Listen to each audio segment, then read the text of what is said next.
দার্জিলিং থেকে 15 কিলোমিটার দূরে কালিজ ভ্যালির উচ্চতা প্রায় 5200 ফুট। একসময় এটি কালিজ ফেজানদের নিশ্চিত আবাসভূমি ছিল।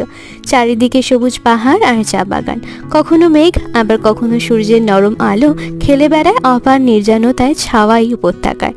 পাইন দেওদারের ফাঁকে পাখির ওড়াউড়ি আর কলকাকলি। কিছুটা পথ গাড়িতে গিয়ে তারপর বেশ কিছুটা খাড়াই পথ। রেলিং ধরে নামলেই দেখা মিলবে রেইনবো জলপ্রপাতের। খাড়া পাহাড়ের গা বেয়ে সশব্দে ঝরে পড়েছে সে। সিঁড়িপথের শেষে জলপ্রপাতের সামনে প্রশস্ত চাতাল। মেঘ সরিয়ে রোদ উঠলেই ঝর্ণার গায়ে হেসে ওঠে রামধনু। তাই তো নাম রেইনবো ফলস। অনেকেই সেই কারণে এই গ্রামকে রেইনবো ভ্যালিও বলে থাকেন।